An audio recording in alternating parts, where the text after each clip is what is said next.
साथ रोशनी डाली और अपने दिल की भड़ास निकाली लीडर ऑफ अपोजिशन ने। काश काश काश लीडर ऑफ, अरे प्लीज प्लीज प्लीज बड़े प्लीज तहम्मुल से आप मेरे लिए बड़े मोहतरम हैं, थोड़ी सी मेहरबानी किया करें। इस ऐवान की कुछ रवायात हैं, बड़े तहम्मुल से हम भी सुनते हैं, चाहे उसमें जितने भी रंग भरे जाएं, जितनी भी एग्जैजरेशन कर ली जाए, लेकिन कहते हैं कि बात अपनी बारी पे करनी चाहिए। और मैं दुख और तकलीफ़ के साथ सारा कुछ सुन रहा था। महंगाई जब आती है, गरीब आदमी के लिए ज़िंदगी मुश्किल होती है, तो मेरे ख़्याल में इस ऐवान में बैठा हुआ कोई एक ऐसा शख्स नहीं है, हमारी कोई भाई बहन ऐसा नहीं है जो इसके ऊपर हंसे और ठट्ठा लगाए। लेकिन मैं हमेशा कहता होता हूँ कि थोड़ा सा तारीख़ के औराक पे पलट लिया करें, अपने गिरेबान में भी झांकें।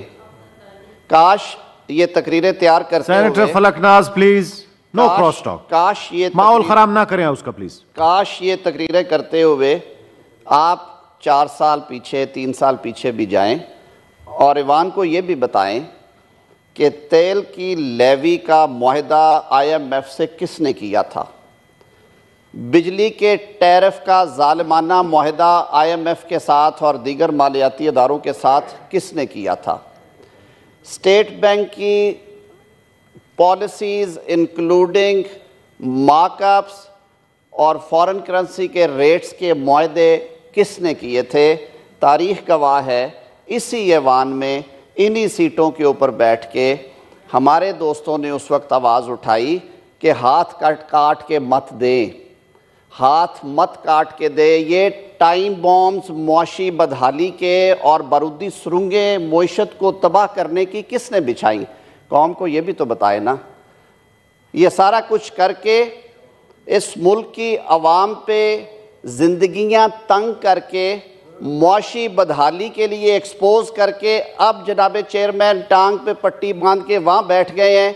इसलिए 4 माह से कि जेल भरो तहरीक है, और वो जेल भरो तहरीक जिसकी अनाउंसमेंट देने के बाद एक बेलेबल ऑफेंस में ज़मानत क्या खारिज हुई, एक भूचाल आ गया और 7 दरखास्तें दी इल्तवा की लाहौर हाई कोर्ट में कि खुदा के लिए हिफाजती ज़मानत दे दें, हम जेल नहीं जाना चाहते। खुदा के लिए ज़मानत दे दें, हम जेल नहीं जाना चाहते। जेल सिर्फ गरीबों के बच्चों के लिए है, गरीब कारकुनों के लिए है, जज्बाती बच्चों बच्चियों के लिए है, मेरे लिए नहीं है। और पिछले 3 माह से इस्लामाबाद की सेशन अदालत करोड़ों रुपए के गबन के मुकदमे में वारंट पे वारंट, सबन पे सबन भेज रही है। वहाँ पे मेडिकल पे मेडिकल जी, टांग ठीक नहीं है, नहीं आ सकते। तो खुदा के लिए ऑर्डर प्लीज, तहम्मुल से सुने, बारी पे बात प्लीज। ये बात मेरे भाई ने शुरू की है। और तुरफा तमाशा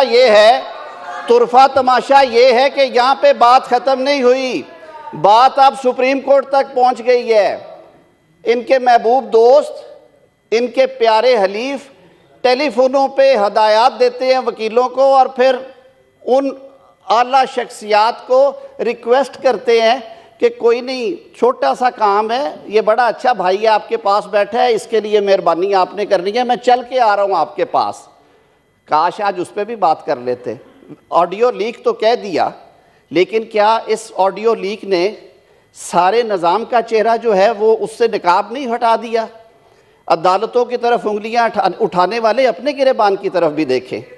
पिछले दौर में लोगों ने 3-3 साल जेलें काटी हैं।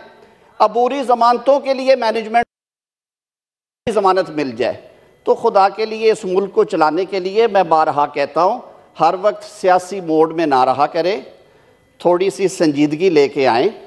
ये मनी बिल जो है, डॉक्टर आयशा साहिबा बैठी हैं, आपको तफसीलात से आगाह करेगी, जो आप लिख के दे के गए थे पिछले साल, जो रिव्यूज़ आपने साइन किए थे कि ये सारी स्ट्रैटेजीज़ होंगी, उनके तहत 840 अरब रुपए का टीका लग रहा था, जिसको हमारी वजारत ख़जाना की टीम ने बैठ के उसको 170 अरब पे रिड्यूस किया, और सिर्फ पुरतय्यश चीज़ों के ऊपर, सिर्फ उन चीज़ों के ऊपर करटेल किया टैक्सेस को जिससे आम आदमी, जो गरीब आदमी है, वो सर मुतासर ना हो।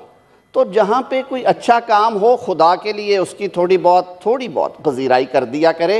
हाँ, आपने बात की कि रियासत को बचाने के लिए इंतखाब करें, बिल्कुल रियासत को बचाने के लिए जानें भी हाजिर हैं।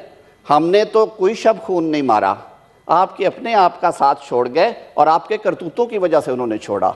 मेरा आइन ये कहता है कि जिसके पास मेजॉरिटी है वो मुल्क का चीफ एग्जेक्टिव होगा, वो कायदे अवान होगा, मिनॉरिटी वाला कायदे अवान नहीं होगा। और ये दिन दिहाड़े हुआ था, रात की तारीकी को आपने ऑप्ट किया। जब कुर्सी से चिमटे रहने के लिए आइन तोड़ा गया और सुप्रीम कोर्ट ने कहा कि आइन तोड़ा है, और उन्होंने कहा कि हमें दुख के साथ ये लिखना पड़ रहा है कि स्पीकर, डिप्टी स्पीकर जो कि गैर जानिबदार होते हैं, उन्होंने एक शख्स की कुर्सी बचाने के लिए पूरी नेशनल असम्बली डिसॉल्व कर दी। आपके मुंह पे कालिक मली है, किसी और के नहीं है। तारीख को दुरुस्त पढ़ा करें और तारीख में रहा करें, तारीख किसी को माफ़ नहीं करेगी। खुदा के लिए आज भी वक्त है, बैठा करें, आए बैठे, पहले ये मईशत की जो बर्बादी कर गए हैं इसके लिए ताउन करें। सारे पाकिस्तानी हैं हम कोई ना आप सरहद पार से हैं ना हम सरहद पार से हैं। हमें इस मुल्क को मिल के बचाना है, इस मुल्क को मिल के चलाना है। गरीब आदमी को आप पैगाम दे रहे हैं या जज्बाती तकरीरें करके आप अपने गुनाहों पे पर्दा नहीं डाल सकते। इसके लिए तारीख फैसला करेगी, कोई और नहीं करेगा। जनाब चेयरमैन, मैं इससे ज़्यादा वक्त नहीं लूँगा।